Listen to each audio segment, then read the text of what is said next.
Get ready to step into Scripture with Tina.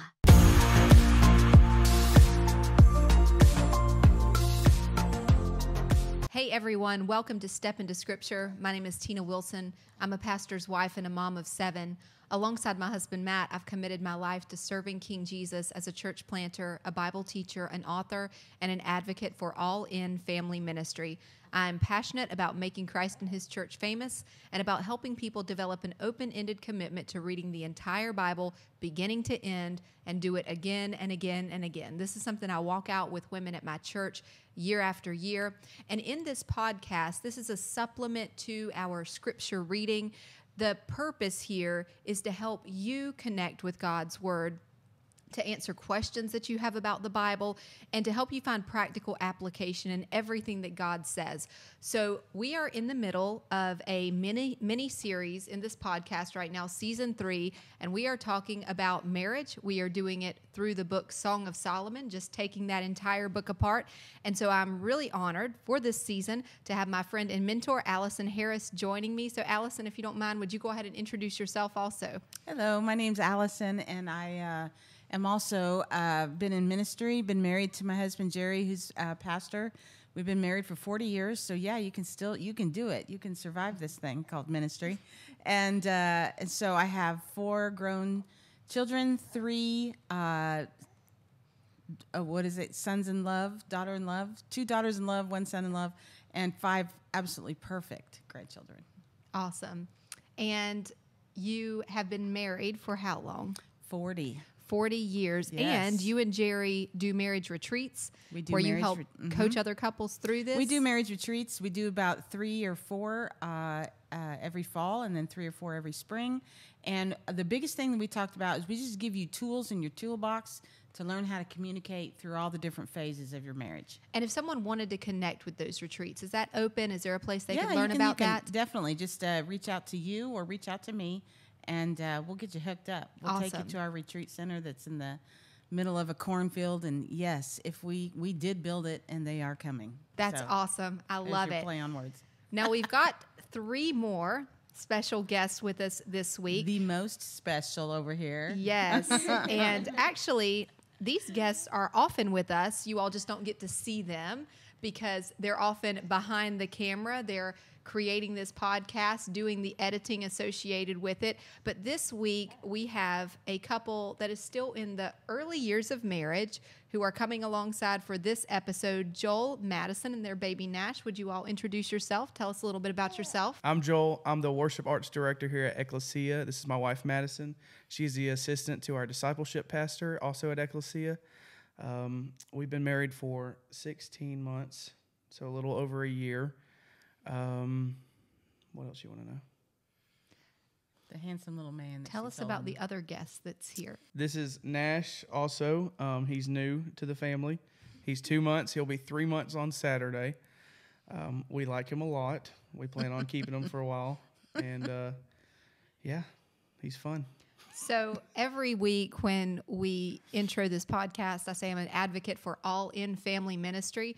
This is kind of what that looks like. Joel is also my nephew. Yep. And our whole family has been doing ministry together for many years, and we are super excited to see the next generation of that already sitting here teaching the Bible right along with us. So we are going to jump into the next chapter of Song of Solomon where we left off after episode 3. But first, I want to just do a quick recap of what we've seen so far. So in episode 1 of season 3, we talked about the first chapter of Song of Solomon, which gives us a picture of dating and courtship in a couple. There's the importance of attraction. The woman gives us some insight into body image issues that all of us women probably struggle with. We see the couple expressing affection for one another and also being aligned and like-minded about their future plans. So this was a great foundation that this book laid for where we start a relationship when we're dating, when we're just getting to know each other, we're experiencing that attraction. Some great truth we saw there is that that's normal. That's created by God. It's not a sin to feel that way. Sometimes in Christian culture, I think we can mistakenly think that these kinds of feelings and attractions are a sin, and they're not. They're designed by God.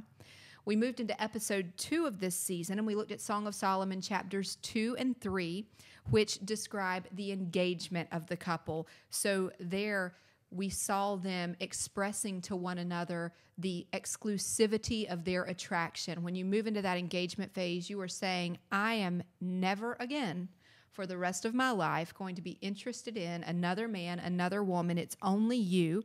We saw them longing for one another's presence, and this is just increasing through these first chapters of the book.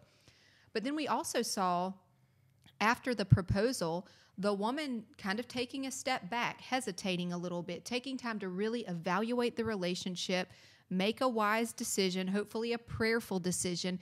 Is this what I want? And then her man telling her to catch the foxes. Take time as you're evaluating the relationship before you move into the covenant of marriage to notice anything that could be a fox that is going to spoil the garden. And then we also saw the couple honoring God, maintaining sexual purity even through the engagement phase, which can often be difficult. Joel Madison, something I admire about y'all, appreciate about your relationship, is that this is how you walked that out leading up until marriage. Yeah. It was very difficult. Welcome to the club. Where do you want to go with that? This feels so bad. I'm talking to my aunt about sexual tension. Yeah, I know. Yeah. And you're the only guy and 3 girls all I know. around you. Poor you and Nash. Yeah, so that was a conversation we had when we were just starting dating. We both said that there were lines we were not going to cross, and sex was one of them, and we held that out. And that was we have said to this day that was very worth it, and we hope that whatever our parents did, we can do that with our children as well, to the point to where they're not even interested in having it before they're married. Okay. They're going to be interested. I know, but we You're leading by example. yeah, You're setting hopefully. a good example. Yes. And it was even, we were so careful about it that we even called my mom when I got engaged to make sure that I could post a picture of us kissing each other, celebrating that she said yes to being engaged to me. And I think that's adorable. Yes. And so you guys started dating when you were how old? 15, 16? Yeah, 15 and 16. So that was a long-term commitment Yeah. for y'all. And that's wonderful that you walked that out. So episode 3 of Song of Solomon, we talked about chapters 3 through 5, which discuss the wedding night, the consummation of this marriage, and this couple that's described doing the same thing, waiting until that time.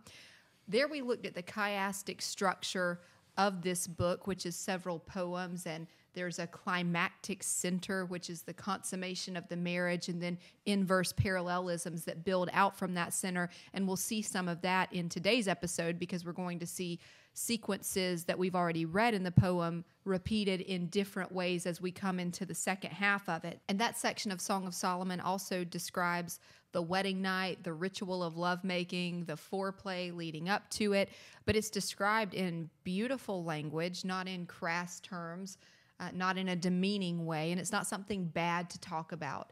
And that's a huge thing that we want to communicate from Song of Solomon, is that romance, love, sex, these are all gifts from God. These are all things to be enjoyed as long as we're doing it under the right authority, in the right time, in the way that God directs. So we are going to now move into the next chapter of Song of Solomon, just after the consummation of the marriage, which is described in the last verse of chapter 4 and in the first verse of chapter 5. So this is where it would end if it was a movie, and we would say the couple lived happily ever after. They've had this beautiful dating, romance, engagement, a big deal wedding that was just over the top, the wedding night, and now everything's great, and they just go on with their happy lives. But that's not reality, right? Now problems come in, and the very next verse after the consummation of the marriage, that's where the problems begin. So Allison, if you don't mind, kick us off here in 5:2. I slept, but my heart was awake. Listen, my beloved is knocking. Open to me, my sister, my darling, my dove, my flawless one. My head is drenched with dew, my hair with the dampness of the night. I have taken off my robe, and I put it on again. I have washed my feet. Must I soil them again? My beloved thrust his hand through the latch opening. My heart began to pound for him. I arose to open for my beloved, and my hands dripped with myrrh, my fingers with flowing myrrh, and on the handles of the bolt. I opened for my beloved, but my beloved had left. He was gone. My heart sank at his departure. I looked for him, but did not find him. I called him, but he did not answer. The watchmen found me as they made their rounds in the city. They beat me, they bruised me, they took away my cloak, those watchmen on the wall. Daughters of Jerusalem, I charge you, if you find my beloved, what will you tell him? Tell him I am faint with love. Okay, so this chapter, in this part of the chapter, now we have a little drama. We have a little drama coming in. And, you know, you spoke about movies before. To me, this is just sapping Hallmark Channel all over it. It's just, you know, because she's not into it for some reason or another. She could be pouting. She could be not feeling good. She could be mad. She could be flirting and playing hard to get. We don't know. You can take all these scenarios and make it work, which is awesome because remember at the beginning we said with Song of Solomon, this is all poetry. Yes. Okay? Understand the overall story. Don't get caught up in the word by word. So we don't know where this is going. Just remember what she's talking about. She was pouting at first in verse 4 or 5, or she's upset or something. But then by 6, she's or the last of 5 and 6, she is ready. Yeah. But he's gone. Now, this makes me think that this is not literally Solomon, because nobody rejects the king ever for anything. That's a death march to do that. This makes me think that this is a poem about early marriage that is presented to Solomon's court for poetry, but not necessarily about Solomon, because there's no way she would be around if that were happen, and there's no way he would take her back, right? Because he only had hundreds more options. So if what Allison read there sounds familiar, it's this dream-like sequence, and we saw something like this before, leading up to her accepting his proposal. When he first proposed to her, she kind of took a step back, and he's beckoning her there, come out from your hiding place in the mountain. But then she describes a similar scenario. I was in my bed all night, but I was looking for my beloved. So you see this picture of her going through the city, and she asks the watchman, have you seen him? And then right after that, in that first dream sequence, she finds him. But now this one's a little different. Like you said, she finally comes to the point where she is ready after initially rejecting him, turning him down. Hey, listen, I'm already asleep. I already have my robe off. I don't want to put it back on to let you in. I've already washed my feet. Don't want him to get him dirty again to come and let you in. So similar to how she was hesitant at the time of his proposal, now she is just rejecting him when he's trying to make an advance with her. And so she's in bed after that, just like after the proposal. And again, she now wants him. She's ready to pursue this. And so she goes out into the streets looking for him. But this time it plays out very differently than it did in the first dream sequence, where she asked the watchman, have you seen him? And before they even have a chance to respond, she finds him. Mm-hmm. And I think what happens here, like you said, Allison, it isn't literally a story about something happening with Solomon, because if the watchmen of the city had beaten up the wife of the king, they probably would have lost their lives for that also. But I think that what's depicted in both dream sequences is the same, in that she has been hesitant with him, and now there's a fear of losing him.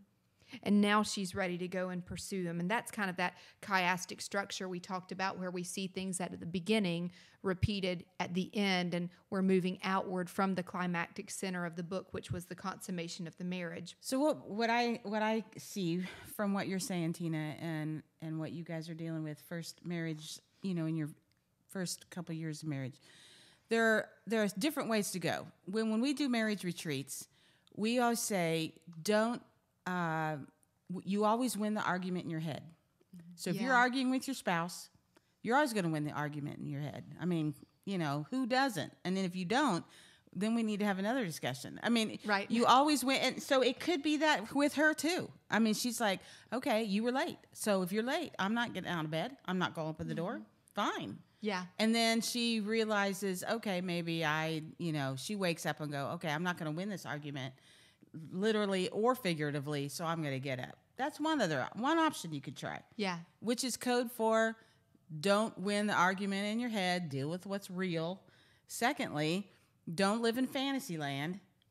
Okay? Timing is everything. It doesn't matter how old you are and how long you've been married. In fact, the longer you're married, timing becomes more important than anything. Yeah. So understand that things happen. He's late. He's not showing up. She's pouting. And remember, we talked about in previous episodes, men are on they're on one path. Yes. And women are on 8 paths at the same time. Right. And so it's so frustrating for everybody involved. Yes. And maybe that's this scenario here. The cool thing about Song of Solomon and the way God did it is that you could take all those scenarios and God is still honored and he still understands the whole time. Yes. So this initial marital problem that we're seeing them come into is that she is rejecting him. Why? Who knows? Maybe he had done something to offend her. Like you said, maybe he was supposed to be home early and she has waited for him for hours leading up to this. And now when I'm finally in bed, I'm done waiting. Dinner is cold. Now is when he chooses to show up. Yeah, she's hot. She's livid. She's like, no, we're gonna have an argument now. I will say to his credit that he comes in very nicely. Yes, he does. Right? He shows, she learned a few lessons along the way. He did. He shows up at the door and goes, "Open to me, my sister, my darling, my dove, my flawless one." Yeah, right? Speaking her language. Yes. but she's not even having it. So this is interesting that it's the very next thing that happens after the marriage is consummated that we have recorded in this poem. What did that look like for you guys? You've been married for 16 months. You get married. You have this beautiful wedding. You ride off into happily ever after. What's the first interruption that breaks that? Money. Mm-hmm. Dang, I got to pay the gas bill. Wait, I don't understand the question. I think that's my issue. Like, what's the first thing that turned our Yeah, what was the beautiful, we're finally together, to whoa? we're gonna kill each other. This is real life, and everything's not just amazing. Yeah, it was. It definitely was money. If you want to, I don't care. Okay. I gotta fix this mic. Okay, for me personally, I would say getting back from the honeymoon, realizing now we go our separate ways to work because we worked in different places at the time. Mm-hmm. And so, we thought, okay, maybe this is cool. We get a little break and then we come back together. I think going from the honeymoon straight back home is an abrupt into your fantasy of we get to do nothing but eat, hang out, just be together all day long, do whatever we want. And to now you don't live with your parents anymore. You're an adult now. You're by yourself. Now you have to figure out life. That was very hard for both of us because we went straight from pretty much children to adults. Yes. In a sense. And I'd say that was the biggest stop for us. Like, okay, now we gotta grow up overnight, pretty much. You know? Did you come home from work and knock on the door and she wouldn't let you in? No, I had a key, thankfully, but that's good. Yeah. Well, this guy had a key too, and she pretty much figured out a way around that one. Yeah. And we had one car. Yeah. So I think that's definitely a place where marital problems can quickly arise, is when you're short on resources, Yeah. right?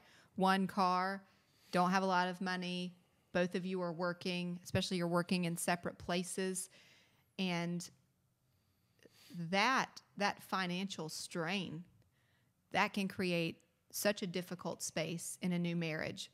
I think it can also, in retrospect, create a special space. I identify with that. That was very much mine and my husband's scenario. When we first got married, we shared a car, we shared a phone. We were very poor, and it was difficult. It didn't feel fun in the moment. I think now, 20 years later, we look back on that time with some endearment. Yeah. You know, when we didn't have furniture, so we were sitting on the floor eating ramen noodles As popcorn. as popcorn. Yeah, that's a tip for when you're newlywed and poor. If you can't afford the popcorn, you just bust up the ramen noodle packet, dump the seasoning on it, eat it crunchy, and watch a movie. For us at that time was a movie that we had recorded on a VHS tape at his parents' house because they had cable. So we would record the movies on VHS tapes while they were at work during the day, get the VHS out of their, you don't even know what that means, do you? VHS, Yeah. kind of. I've Okay. seen pictures of them. Yeah. It was like a tape. You don't know what that is either. Yeah. It was a thing Like what you put stuff down where you with. could put a movie on it, like a Oh. DVD. Do you know what that is? Okay. I'm just messing with her. So yeah, that's a great poor tip, a great new marriage tip. Yeah. Ramen noodles is popcorn. So yeah, we look back on that now, and we're like, oh, you know, that was sweet, but it didn't feel sweet in the moment. It felt stressful, and it was a strain on our marriage. So I understand that feeling, but even that, I would just encourage you, if you let it not break you under the stress and strain of it, one day it will be something you look back on and go, you know what, if we could get through that, Yeah. we can get through anything. It can be a refining point in your marriage that strengthens you. So, whatever the case of what the wife is going through, there's some things we can learn from her. Sex is important. It's important to men and it's important to women. What that looks like can be polar opposite. Yeah. And figuring that out is the adventure of marriage. Yeah. Up, down, good, bad, ugly, and beautiful.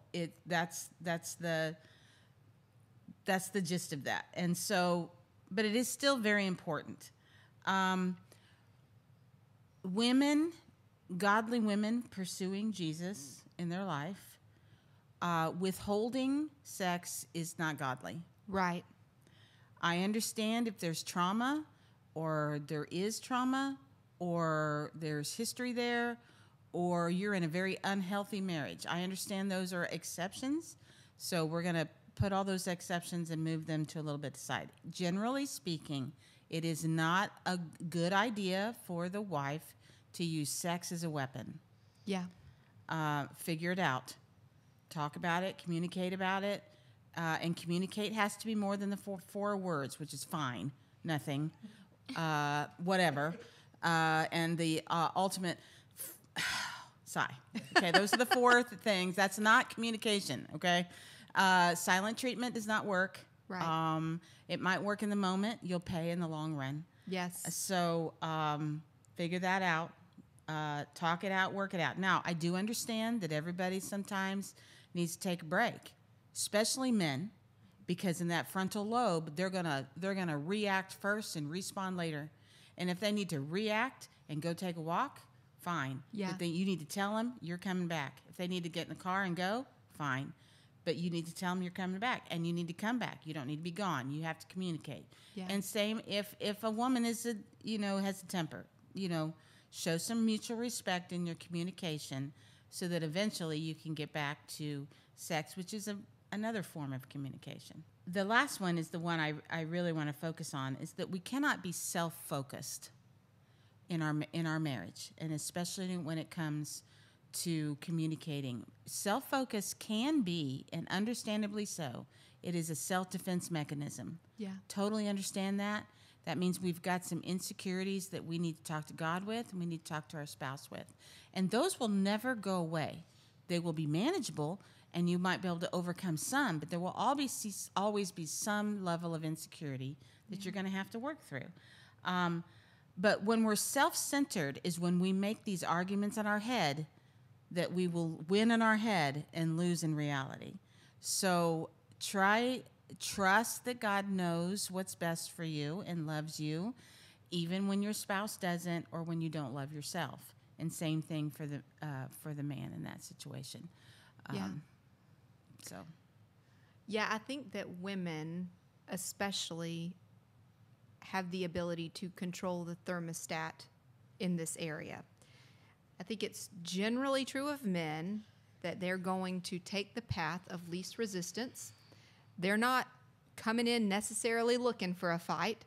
They probably just want peace so they can relax. And we women are the ones who will often create a fight. Do you guys find this to be true? Who starts the fight? So I know for me personally, if there is ever an argument, it is because you have refused to talk about, the situation. Because I am very much one that I would just want to talk about it and get it over with, handle it right then and there. You're one that kind of just wants to apologize and be done with it and not actually talk about it. And that just doesn't work for me sometimes. Right, the path of least resistance, right? Mm-hmm. And I relate to that. Something that made mine and Matt's first years of marriage very difficult was that I wanted to talk something to death. I wanted to unpack it, get to the bottom of it. And often when I was moving into that space, I knew I was picking a fight. And at some point along the way, I began to stop and go, that really wasn't worth it. After you get in a fight and then it's awkward for a few days, you're like 2 days into it, and I'm going, that wasn't worth it. Yeah. Why did I do that? And I finally started like having a moment of reflection where I think, I know what's going to happen next.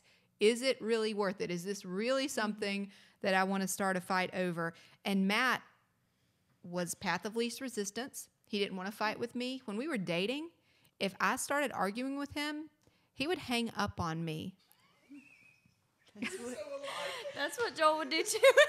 It made me furious. Yes. Yeah, we tell couples that should be one of the rules in your marriages. Every marriage has rules. Like, and one of them should be you cannot hang up on each other. Well, it's because he just was not looking to fight. Yeah.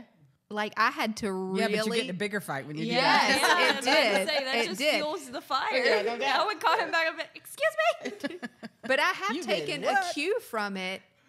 Now, if we get into an argument, if we're at home, which we have an agreement. We don't argue at home if our kids are home.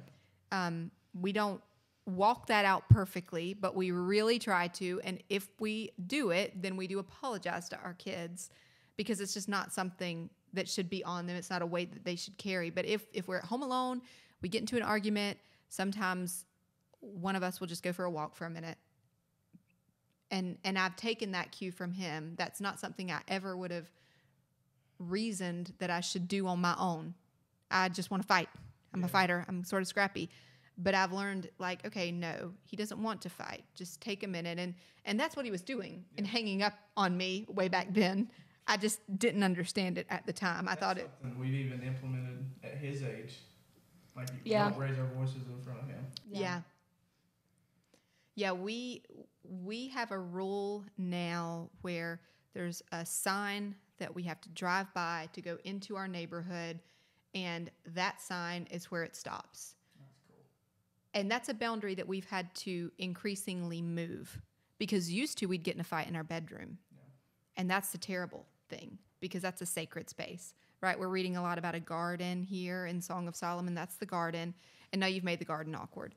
So it started by us going, we will not argue in the bedroom. So we moved it downstairs. Well, there the kids can still hear it.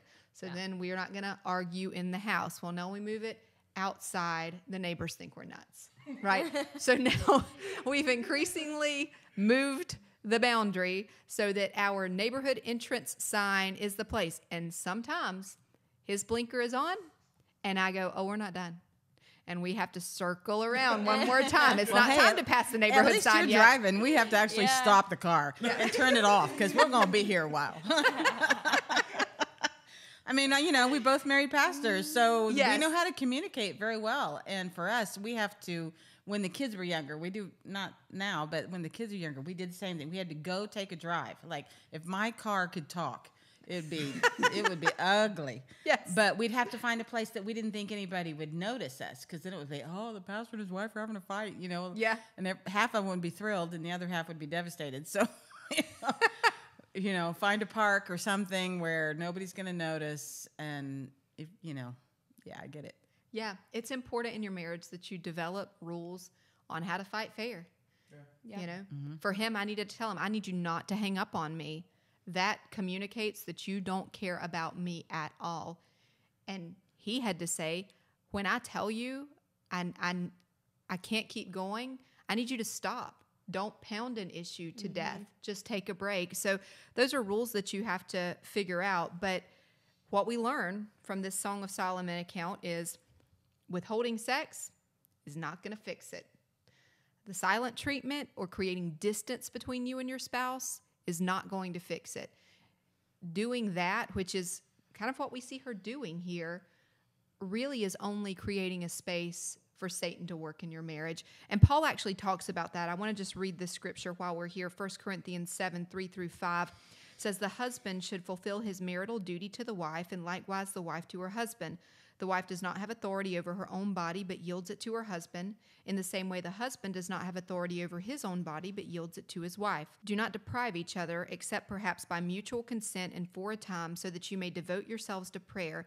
Then come together again, so that Satan will not tempt you because of your lack of self-control. So there's a Holy Spirit-inspired warning from the Apostle Paul that creating distance is not the way we're going to solve and work out these marital problems that we experience. So that's where the couple is at this point in the poem. She's put some distance there. We don't know why she's mad. Maybe it's justified. Maybe it's not. But she's not answering the door. And by the time she is over it, she's cooled down. She's warmed up to his advances. Now he's gone. And so she's out looking for him. She goes out into the city, asks the watchman, have you seen him? And rather than finding him like she did in the first dream sequence, here she's beaten and her cloak is taken away. And, you know, something we've been talking about is we're not trying to read this as any kind of literal historical narrative. It's all poetry. So maybe what is being talked about here is the awful feeling of the anxiety, the angst that we create when we allow this distance to arise between us and our spouses. Like if I've been in a good fight with my husband, once I've cooled down and it's the next day and it's still awkward between us and we're not talking to each other lovingly, I mean, the watchmen, they may as well have beat me up. Yeah. That's a terrible feeling to be distant from him when you want to be reconciled to him. So where are they going to go from here? That's the setup. And now this chorus of friends who just always show up at the right time to say something, they appear in the poem in 5:9, and they say, how is your beloved better than others, most beautiful of women? How is your beloved better than others, so that you charge us? Because remember, she has charged them. If you see him, tell him I'm faint with love. My affections have been renewed. I want to reconcile with him. And then they say, well, what's so great about him? And what they're doing here is instructive for us. They're inviting her to consider what she loves so much about him. And I think we can see that because of the way that they address her. How is your beloved better than others, most beautiful of women? Well, that's what he calls her. They're reminding her of the affirmation and the adoration that he has already showered on her that we've been reading throughout this book. And they are inviting her to remember why she loves him so much and get over herself here. And then she responds. And she responds, verse 10, "My beloved is radiant and ruddy, outstanding among 10,000. His head is purest gold, his hair is wavy, and black as a raven. His eyes are like doves by the water stream, washed in milk, mounted like jewels. His cheeks are like beds of spice, yielding perfume. His lips are like lilies dripping with myrrh. His arms are rods of gold set with topaz. His body is like polished ivory decorated with lapis lazuli. His legs are pillars of marble set on bases of pure gold. His appearance is like Lebanon's choice as its cedar. His mouth is sweetness itself. He is altogether lovely. This is my beloved, my friend, daughters of Jerusalem." So what we tell people in our marriage retreat is to make a discipline of yourself, is to remember the good things. Yeah. Remember the positive things, especially the longer that you've been married, especially the drama and the trauma that come in, especially if you're a blended family, and the rules that you navigate in that is a map of like Atlanta. I mean, there's just so many off ramps on that one. So focus on, why did I marry you? Yeah. Why did I marry you again? And when you discipline yourself like that, you'll say 3 less words that you wish you hadn't said than you would say. Yeah. Or and then for a man, when the temper subsides and the frontal lobe goes back to working as a normal man should, and those are all biological, that he can't help that, ladies, so give him a break there. When that goes back to being normal, then he also remembers, oh yeah, why? Yeah.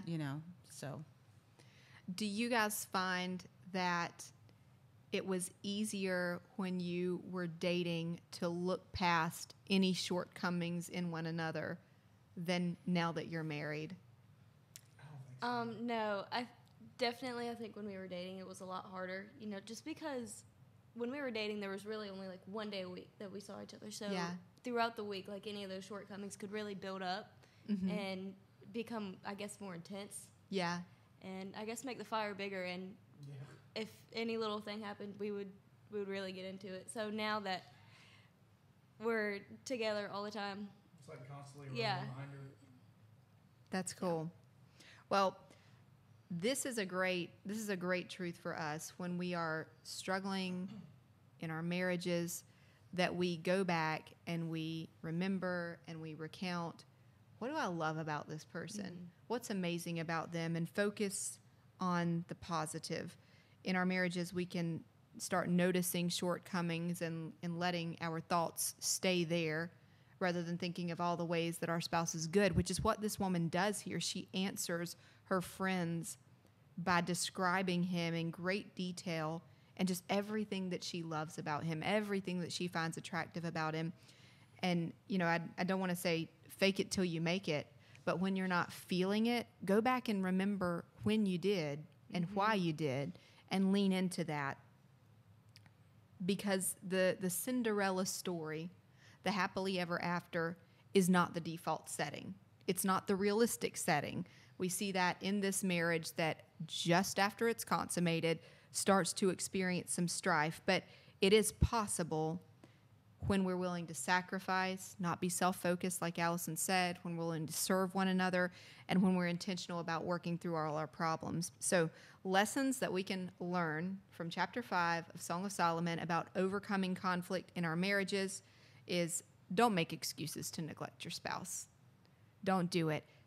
If you're already in bed, get up out of bed. Maybe he had to work late. Receive him anyway. Love him anyway. Focus on the positive. Be thankful. He's at work earning a living so that he can provide for the family. Don't withhold time, attention, intimacy. That's not going to produce anything except space that gives Satan a place to get a foothold in your marriage. And focus on the positive to rebuild the marriage when there's conflict and to maintain the marriage through the happily ever after. So thank you guys so much for joining us. We are going to continue through Song of Solomon in our next episode, where we will talk about what happens next. They've made it through their first fight, and now there is a call to long-term faithfulness. And fortunately, the Bible gives us a picture of that too. So we will see you back next week.